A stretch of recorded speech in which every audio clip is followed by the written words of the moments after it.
J'ai gardé une publication par jour. Des fois, je fais 5 par semaine. Les trucs qui marchent hyper bien aussi, ça, je le fais de temps en temps et c'est pas ouf de le faire. Mais bon, ça marche tellement bien. C'est de faire une vidéo en intégrant une toute petite erreur dans la vidéo. Genre la vidéo que j'ai fait qui a le mieux marché, elle commence par moi qui dit si seulement je l'avais fait. À mon avis, TikTok, c'est un réseau sur lequel il faut essayer de sortir le plus vite possible. À part si tu rêves d'être influenceur TikTok, si c'est pas le cas, faut amener les gens ailleurs, sur un endroit dans lequel tu vas pouvoir les nurturer.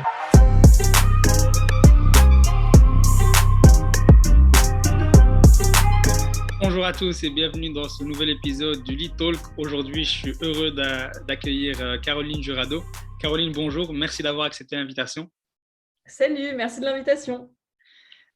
Caroline, aujourd'hui, on va parler de TikTok et de comment tu as pu générer beaucoup de ventes avec TikTok. On parlera un peu de comment ramener les gens de TikTok à ta newsletter, etc. Mais tout d'abord, j'aimerais te laisser te présenter. Ok, ça marche.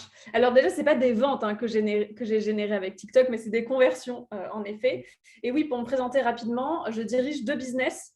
Un business dont on parlera peu maintenant, qui est en fait une école de vente pour start-up, qui est en fait mon activité principale, et les Crypto Caro, le média, qui est le business qui commence de plus en plus à prendre le pas. Donc, c'est une newsletter, une chaîne d'éducation, et ça devient de plus en plus gros. Sur les cryptos. Sur les cryptos, justement, est-ce que tu peux nous expliquer comment t'es venue l'idée de te lancer d'abord sur les cryptos et en plus de ça, peut-être avant en B2B, tu t'es retrouvé sur TikTok pour le B2C. Tu peux nous détailler ça? Ouais, tout à fait. En fait, moi, je suis une spécialiste de la vente en B2B. C'était ma précédente boîte, c'était ça. Je l'ai revendue, j'étais head of sales après, donc c'était vraiment ma spécialité. Et c'est comme ça que j'ai créé Closing Baby. Mais j'avais vachement envie de découvrir ce que c'était que l'acquisition en B2C. Et je ne voulais pas du tout me taper la honte sur LinkedIn.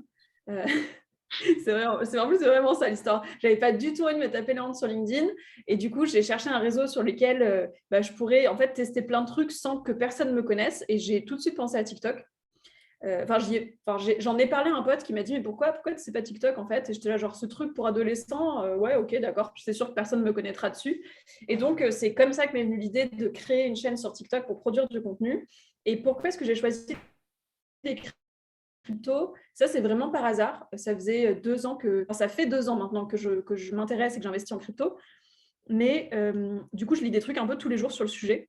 Et j'avais fait un constat que c'était vraiment de la dope, tout ce qu'on pouvait trouver en termes d'écriture pour les non-initiés, pour les personnes qui sont vraiment en dehors des codes de la crypto. Donc, comme moi, je suis vraiment en dehors de ces codes-là. Du coup, pour ces personnes-là, c'était difficile et donc j'en faisais partie. Et c'est ce qui m'a fait que j'avais dû lire un truc qui disait quand tu fais quelque chose, autant tu vois, capitaliser dessus, autant l'utiliser. Moi, je me suis dit, en vrai, je lis tous les jours des trucs sur les cryptos. Je vais capitaliser dessus. Et puis la chaîne TikTok, elle parlera de crypto. C'est trop bien parce que c'est un truc qui va être B2C, donc ça fonctionne. En gros, c'était juste ça. Et finalement, ça a explosé beaucoup plus vite que tu pensais, à mon avis.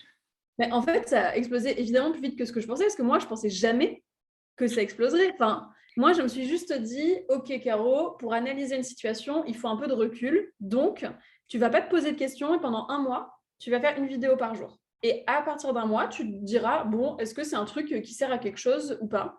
Et c'est ce que j'ai fait. Et en fait, c'était au bout d'un mois, j'étais déjà tellement submergée de questions dans tous les sens, de demandes, etc., que je me suis dit, OK, donc c'est un truc, il faut continuer, quoi.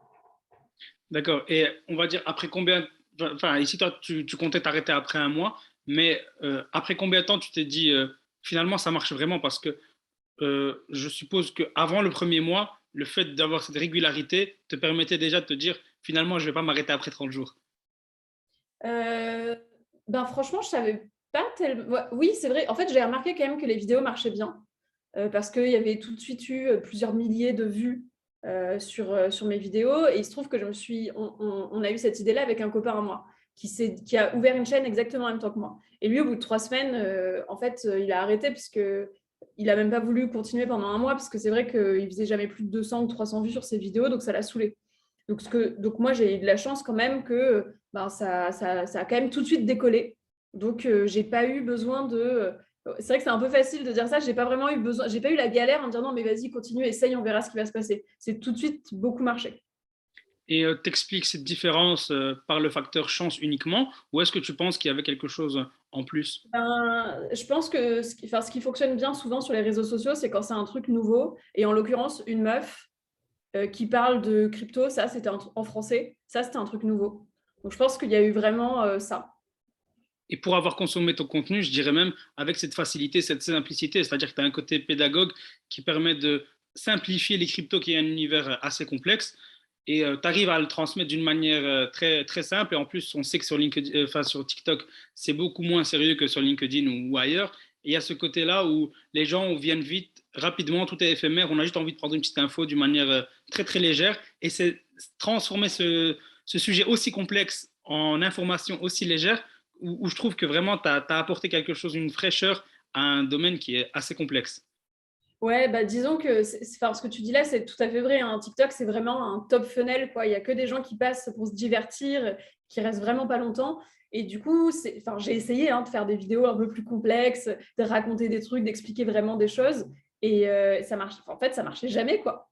Dès que j'essayais des trucs comme ça, mes vidéos, mais laisse tomber, elles marchaient pas. Et du coup, je me suis dit, bah, c'est pas grave. Enfin, en fait, c'est juste que puisque TikTok, c'est pas le lieu sur lequel tu vas pouvoir vraiment expliquer des choses comme tu aimes faire, ben, tu vas juste faire des tout petits trucs et tu vas juste faire en sorte que les gens, ben, ils entendent toujours parler de crypto. Et de manière simple, et forcément, ça va amener à quelque chose à un moment. Donc, Et c'est la première idée. pour contextualiser ici, quels sont les chiffres que tu as atteints maintenant et depuis quand tu as lancé ta chaîne? Alors, ça fait 8 mois que j'ai les cryptos de Caro, la newsletter. Donc, ça veut dire que ça fait 10 mois que j'ai la chaîne TikTok, les cryptos de Caro. Donc, ça fait 10 mois. Et alors, mes stats au début, je ne me rappelle plus trop, mais je pense que j'ai dû faire 1000 abonnés dans les 3 premières semaines. Et après, je suis montée assez vite jusqu'à 10 000. Ensuite, je suis restée très longtemps bloquée à 40 000. Et là, je suis à 66 000, je crois. Donc, c'est voilà. Donc on voit une croissance quand même qui est exponentielle, c'est-à-dire que tu as eu de la chance d'avoir, on va dire, ça fait quand même plaisir d'avoir sur les 3 premières semaines 1000 abonnés, donc ça donne de la force pour continuer. Et à la fin, tu as continué à travailler, à garder la même qualité de travail et on voit que ça monte de plus en plus vite. Oui, alors franchement, je n'ai pas du tout la croissance exponentielle qu'ont les vrais gens qui réussissent sur TikTok, hein, qu'on se le dise. C'est-à-dire que par rapport à des gens qui ne sont pas dessus, on a l'impression que ma croissance est incroyable, mais en vérité, elle ne l'est pas. Parce que les gens qui ont eu pour seul objectif de faire en sorte que les gens s'abonnent à eux, ils sont très loin devant moi maintenant. Ils sont à 200 000 abonnés, 400 000 abonnés, 1 million d'abonnés. Moi, j'ai jamais eu cet objectif-là qu'on s'abonne à moi. Mon objectif, c'était de convertir en dehors de la plateforme. Et ça a un vrai impact sur l'adhésion à ma chaîne. Vraiment, les gens s'abonnent pas beaucoup à ma chaîne. Ils convertissent en revanche quand même beaucoup. C'est ça, donc en fait, pour faire le parallèle, on va dire que tu vises plus la qualité que la quantité. C'est-à-dire que toi, vu que tu as un objectif derrière qui est au-delà des abonnés, c'est-à-dire la conversion vers la newsletter, je ne dis pas que les autres ne visent pas la qualité, mais toi, tu as, on va dire, un objectif qui est différent et on parlera par la suite de la newsletter. Ton objectif, c'est vraiment de les ramener vers la newsletter. Donc, il y a comme un filtre qui se fait initialement de manière peut-être naturelle. Je ne sais pas si tu le contrôles ou pas, mais il y a quelque chose qui Non, se parce fait que tu vois, naturellement. je n'irais pas dire qu'au contraire, hein, au contraire même, puisque toutes mes vidéos ont un objectif de conversion et sont de moins bonne qualité que si j'avais un objectif d'adhésion à ma chaîne. Vraiment, hein. Je pense que moi, j'ai toujours le truc de vouloir. Tu sais, c'est un peu putaclic hein, quand même, TikTok. C'est genre, tu les arrêtes, les gens, tu leur dis un truc, tu leur fais se poser une question et tu essayes de les amener ailleurs. Et du coup, ben, c'est des vidéos qui sont quand même un peu moins agréables à regarder que des vidéos qui sont juste là dans le flux et où tu vas t'abonner. C'est un peu plus agressif quand même, tu vois. Je vais me corriger dans le sens où je dirais, c'est les gens que tu attires, c'est-à-dire que tu ne Mm. cherches pas à attirer une quantité de personnes, mais plus une Mm. qualité, c'est-à-dire qu'il y a des profils, sans être méchant, mais je veux dire, s'il y a beaucoup de gens qui viennent chez toi qui ne comptent pas s'abonner à la newsletter, au final, tu vas pas réussir à les convertir, donc ça ne t'intéresse pas de les Oui, attirer. C'est dans oui, ce ah sens. bah, oui, c'est sûr. C'est sûr que vu que je demande un engagement qui est assez fort, c'est genre s'abonner à une newsletter que tu vas recevoir toutes les semaines et que tu vas lire, ben oui, ça fait un tri de toute façon, hein. Et surtout que la newsletter, chez les jeunes, surtout que, voilà, on va dire que TikTok, c'est quand même, comme tu as dit au début, un public assez adolescent. Est-ce que... Ben, ça, c'était ce que je croyais quand j'y suis allée, hein. Parce que je crois que les stats, c'est genre 40% qui a plus de 25 ans, en fait. Donc, on est quand même sur un public qui est pas si jeune que ça. Et donc, il n'y a pas eu de problème par rapport à la newsletter. Ça a quand même pris assez rapidement. Non, mais je pense que les ados, ils s'en foutent, hein, de ma newsletter, ils s'abonnent pas. Et pour donner un ordre de grandeur, combien tu as d'abonnés à ta newsletter qui vient de TikTok? Ma newsletter, qui viennent de TikTok, j'ai 90% de mon trafic qui vient de TikTok sur la newsletter et j'ai 15 300 abonnés là aujourd'hui. Ouais, donc, on va dire plus de 14, quasi 14 000 personnes qui viennent de Oui, TikTok. c'est ça. C'est Ah oui, oui, impressionnant. oui. Ah ouais. Donc, en fait, finalement, tu as une conversion de quasi 25% sur le nombre d'abonnés. Si tu as 60 000, c'est C'est dingue, énorme. hein? C'est C'est dingue. dingue. Ouais, ouais. Moi aussi, ça me fait halluciner. Félicitations, franchement, j'admire. On a parlé tout à l'heure de la fréquence de publication au début. Est-ce que tu as gardé ce cap de une publication par jour ou après, tu as dû t'adapter? J'ai gardé ça, ouais. J'ai gardé une publication par jour. Des fois, je fais 5 par semaine et pas 7. Je fais rarement plus. Mais c'est sûr que sur TikTok, pour moi, c'est un peu comme, c'est un peu comme Twitter, Insta, un peu comme tous les réseaux. En fait, les réseaux sur lesquels tu veux être vraiment présent, il faut être tous les jours. Même les gens sur LinkedIn, moi, je vais poster 1 à 2 fois par semaine sur LinkedIn. J'ai l'impression que, genre, si je poste plus, c'est un truc de dingue. Mais en fait, les vrais influenceurs LinkedIn, ils postent tous les jours sur LinkedIn, Mhm. voire même plusieurs fois par jour. Et sur TikTok, c'est vraiment pareil, quoi. D'accord, donc en fait, il faut vraiment aller au minimum une fois par jour. Est-ce que tu penses à justement augmenter ta cadence et faire plus qu'une fois par jour ou tu te dis une fois par jour, c'est déjà énormément de travail? Bah, franchement, c'est pas énormément de travail, mais c'est quand même beaucoup. Enfin, c'est quand même un investissement. Et faire plus que ça en gérant 2 business toute seule, c'est vraiment pas possible, hein. Je n'ai pas le temps. Si j'avais le temps, franchement, je le ferais. Je passerais à 2 par jour. Parce que je suis quasiment sûre que ça permettrait d'aller vraiment apporter vraiment beaucoup de scale sur le truc, mais j'ai pas du tout le temps. D'accord, et en plus du temps, il faut quand même un peu d'inspiration. Il me semble que, voilà, moi je me dis comme ça, quelqu'un qui nous regarderait, qui va commencer, il se dit, moi, même si j'ai envie d'en parler, j'ai une passion, j'arriverai pas à parler pendant, voilà, là, tu as fait 10 mois, chaque jour de ce sujet-là. Donc, comment faire pour garder ce cap, cette qualité d'inspiration et ne pas Mais je tomber me avant le marre, de de la feuille blanche? non, mais je me marre parce que moi, je me demande aussi, tu vois. Vraiment, je me dis, mais comment c'est possible de trouver des idées tous les jours sur ça? Et bon, alors j'ai plusieurs trucs quand même que je peux donner. Le premier, c'est que, en fait, moi, j'utilise toutes les questions qu'on me pose, toutes les questions que je me pose et toutes les questions qui viennent en me disant, OK, ça fera l'objet d'une vidéo. Genre, une fois, je parle avec un pote, il me dit: «Ah oui, gna gna gna, les stablecoins, mais je comprends pas bien». OK, ça, c'est une vidéo. Dès qu'on me pose une question ou que moi, je me pose une question, je me dis: «Est-ce que c'est assez simple pour être traité en vidéo?»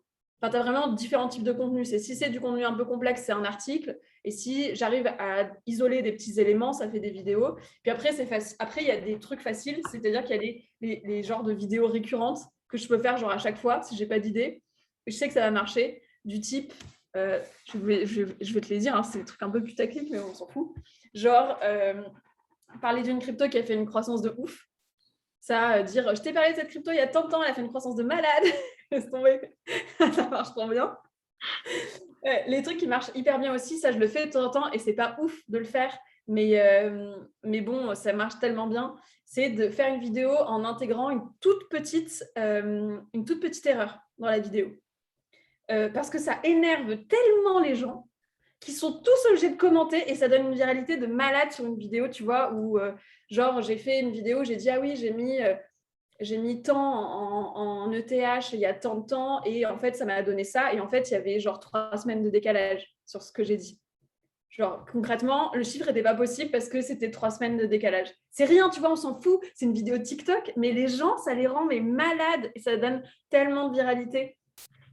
Donc, ça fait aussi que je me fais un peu insulter, hein, des fois, à cause de trucs comme ça. Mais c'est bon, c'est des petits trucs qui arrivent. Après, ouais, quand j'ai pas l'inspiration, je te vois te marrer, qu'est-ce qu'il y a? Non, parce que de l'autre côté, je t'imagine en fait derrière l'écran en train de taper des barres quand tu vois les réactions des gens. Parce que voilà, pour 2, 3 semaines, tu te ramasses 1000 personnes qui te corrigent, plein d'insultes, etc. Tu dois être en Ah, mais fou. Bah, en vrai, moi, je me dis, putain, mais les gens, tu sais, les gens ont du temps, quoi. C'est ouf. Et en général, quand je fais ce choix-là, je pose mon téléphone et je veux plus regarder mon téléphone la journée parce que je sais que ça va être mais genre la déferlante de la haine. C'est vraiment. Des fois, c'est un peu rude, mais bon. Et sinon, ouais, quand j'ai un peu la flemme ou que je sais pas trop quoi raconter, je vais juste aller scroller dans les TikTok et je vais prendre une vidéo TikTok qui a un rythme qui est entraînant. J'enregistre la vidéo. Et alors ça, c'est un petit tip, genre, mais en fait, quand tu as des chansons avec des sons qui reviennent, les gens ont envie d'entendre le son qui revient. Et du coup, tu vas faire une vidéo où tu vas mettre le son du début et tu vas l'arrêter à mi-chemin. Genre, il ne faut pas qu'il entende le prochain son qu'il veut. Parce que du coup, ça l'oblige à faire une boucle parce qu'il le veut, le prochain son. Tu vois ce que je veux dire ou pas? Et du coup, comme il fait une boucle, et ben, ça te fait énormément de viralité dans la vidéo. Et après, c'est trop facile. Enfin, tu te filmes en x3, donc tu fais un petit mouvement qui va faire un effet un peu bizarre avec la musique. Et du coup, les gens sont un peu intrigués. Tu vas coller 2 textes dessus, et puis on n'en parle plus, et tu balances ça, et ça fait vraiment le taf. Donc, il y a des petits trucs quand tu n'as pas d'idée, tu vois. Et pour ici, tu nous as donné les petits tips quand on manque d'inspiration, mais je suppose que quand tu as de l'inspiration, tu as certains types de contenus que. Ah ben, après, j'ai genre ma liste de contenus, de trucs que je veux traiter. Et c'est super facile. Dans ce cas, je me filme et je me dis, bon, bah, on va répondre à cette question et je donne toutes les infos que je veux apporter sur ce truc-là, quoi. Et justement, Tu vois, cette faculté de synthétiser, est-ce que c'est pas un défi à avoir sur TikTok? Parce que je me dis, c'est tellement éphémère, il y a tellement de choix possibles qu'il faut vraiment les tenir. Est-ce que tu as des tips Ouais. à ce niveau-là? Comment faire le scroll stopper? Comment avoir une approche? Quand tu te mets devant ta vidéo, est-ce que tu parles naturellement ou il y a quand même une petite structure à avoir? Non, en fait, alors déjà, quand tu te mets face à ta vidéo, tu sais, les gens aiment bien les trucs un peu intenses. Donc, genre, tu sais, tu te filmes un peu de près. Genre, ça. C'est vrai en plus. Du coup, ça fait qu'un peu les gens s'arrêtent. Ta première phrase, elle est toujours un peu, soit un peu choc, soit tu vas raconter une histoire. Ou genre, la vidéo que j'ai fait qui a le mieux marché, elle commence par moi qui dit si seulement je l'avais fait. Tu vois, c'est des trucs un peu comme ça. Et donc, t'as ça. Et après, moi, je vois des fois, je fais des vidéos et je me dis, ah putain, elle va pas marcher parce que j'ai des phrases qui sont trop longues. Donc, en gros, tu fais vraiment, le cut est très précis sur TikTok. C'est genre une phrase avec le moins de mots possible. Le cut que tu vas faire, il va se faire au moment, ton mot est à peine terminé. Et quand tu commences une autre phrase, et ben, ton mot, il a déjà commencé. Ça fait vraiment des cuts qui sont super précis et qui s'enchaînent, qui permettent de donner une forme de dynamisme et qui fait que les vidéos marchent mieux. Et après, sinon, sur l'organisation du post, c'est toujours pareil. C'est pareil que sur LinkedIn, en gros. C'est le truc pour s'arrêter. Donc, c'est ce que tu veux, mais il faut que les gens s'arrêtent. Donc, soit une phrase un peu choc, soit un truc qui visuellement est un peu choc. C'est le truc qui marche bien, c'est genre tu fais ça avec ton téléphone ou quoi, au moment du truc, ça fait un effet. Ou tu dis stop, il y en a qui le font. Et des trucs comme ça. Après, il faut que tu te mettes dans ton corps de vidéo soit une information que tu apportes, soit une émotion, enfin quelque chose en tout cas qui va soit divertir, soit éduquer, et que tu termines par un call to action. Franchement, les fois où je ne l'ai pas fait, mais je l'ai sonné comme je m'en suis mordu les doigts. Ça m'est arrivé 2-3 fois de ne pas faire de call to action, puisque des fois, je me fais un peu tracher par les gens qui disent oui, tu parles tout le temps de ta newsletter, ça saoule ou j'en sais rien. Et du coup, bah, de temps en temps, je fais rien, je fais pas de call to action, et mais laisse tomber. Enfin, du coup, il se passe rien. J'ai une vidéo qui fait 100 000 vues et il se passe rien. Mais dès que tu dis, genre, abonne-toi à la newsletter, les gens, ils vont, abonne-toi à mon compte, abonne-toi à mon Insta, enfin, les gens, vraiment, répondent au call to action. Du coup, c'est super important de le faire, quoi. D'accord. Et justement, ici, le call to action, tu t'envoies juste vers ta newsletter et vers enfin, vers le compte là pour qu'il s'abonne à la chaîne, c'est ça? Ou tu as Je d'autres. vais, je vais juste dire, en général, je dis, si tu veux découvrir les cryptos, abonne-toi à ma newsletter. Et puis, le lien, il est dans ma bio de TikTok. Du coup, les gens vont s'abonner à la newsletter, quoi. D'accord. Et pour la vidéo, pour les personnes, on va dire, qui n'ont pas envie de jouer de leur image, etc., est-ce que c'est possible de faire quelque chose où on ne montre pas sa tête ou vraiment le côté humain, il n'y a pas de souci, faites-le, allez-y, et de toute façon, c'est éphémère. Moi, j'en connais que un de mec qui a réussi sans montrer sa tête. Il s'appelle Dimby et il a un compte où il fait des trucs sur Excel. Et donc, il montre aux gens les trucs Excel. Mais franchement, à part ça, enfin, c'est quand même tellement un réseau d'humains que je trouve ça compliqué de faire ça sans montrer sa tête. Et c'est aussi un réseau sur lequel c'est pas professionnel. Enfin, moi, il y a une vidéo sur 3, je suis en pyjama avec mon café parce que les gens, ils veulent te voir genre comme si tu étais avec eux, quoi. Donc, Oui, c'est voilà. besoin d'authenticité qu'on ressent encore plus sur TikTok par rapport aux autres réseaux. Ouais, bah, moi, je trouve, après, je trouve vraiment qu'il y a, il y a ce truc-là pas du travail mal fait, mais du truc pas professionnel, quoi. D'accord. Et tout à l'heure, on parlait un peu de l'algo, etc. Comment faire pour avoir une meilleure viralité. Est-ce que tu as des conseils à ce niveau-là? Ben, tout ce que je sais sur l'algo, parce que je ne sais pas grand-chose, hein, pour te dire, j'ai pas craqué le truc, c'est que tes vidéos, elles font de la viralité si les gens regardent la vidéo plusieurs fois, si les gens commentent et si les gens partagent.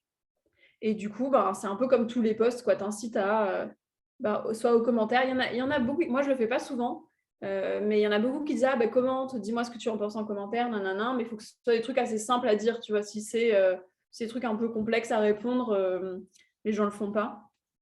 Mais bon, les gens, par exemple, adorent soulever des erreurs. Ça, faut le savoir. Ça, je ne le savais pas du tout, mais celle-là, je vais la noter. C'est vrai que je pensais pas que sur TikTok, ils étaient comme ça parce que je me dis sur TikTok, il y a tellement de contenu, etc., qu'on va vite. Nous, on vient de lancer justement une chaîne sur TikTok, ça commence à peine, donc j'ai pas encore l'expérience que tu as. Mais ça, je vais le noter et je le testerai. Si ça marche, je reviendrai vers toi et on regardera. Après, enfin, tu vois, moi, je fais partie des gens qui, globalement, s'en foutent un peu de ce qu'on pense d'eux. C'est-à-dire que même si ça me fait chier, je m'en fous qu'il y ait une partie des gens qui disent que je suis bête. C'est pas super grave pour moi. Mais tu vois, enfin, il y a des marques pour lesquelles c'est un problème de faire ce genre de choses parce que t'as pas envie. Enfin, moi, je m'adresse à des gens qui sont plutôt des néophytes, qui ont envie d'un truc simple, etc. Donc, les gens qui sont pointilleux et qui se disent, ah putain, elle a à 3 semaines près, nanana, c'est n'importe quoi, bah, je sais que c'est pas ma cible, donc je m'en fous quelque part qu'ils disent que je suis bête. Mais c'est pas forcément. Enfin voilà, il faut que ça rentre avec votre stratégie, quoi. Au contraire, ces personnes te donnent même un peu de viralité, c'est-à-dire qu'ils t'apportent des commentaires, Ah bah, etc. elle Ils me t'aident. donne trop de viralité, hein. Franchement, c'est un truc de dingue. Et je me posais la question par rapport à, ici, toi, tu opères plus, on va dire, en B2C, mais est-ce que c'est adapté au B2B? Je sais pas. Franchement, je me pose la question. Moi, j'ai plutôt tendance à te dire que non. Mais, euh, mais bon, je sais pas. D'accord. Et maintenant, j'ai envie de rentrer dans le sujet qui intéresse un peu beaucoup de gens dans le sens où on a envie de convertir. Comment faire on a réussi à faire tout ce que tu nous as dit ici. Voilà, on a augmenté la viralité, etc. On s'est lancé. Maintenant, j'ai envie de transformer ces personnes-là, les convertir. Est-ce que je le fais sur TikTok et je mets le bouton acheter, ils achètent? Ou est-ce que justement, toi, ici, tu as choisi la newsletter?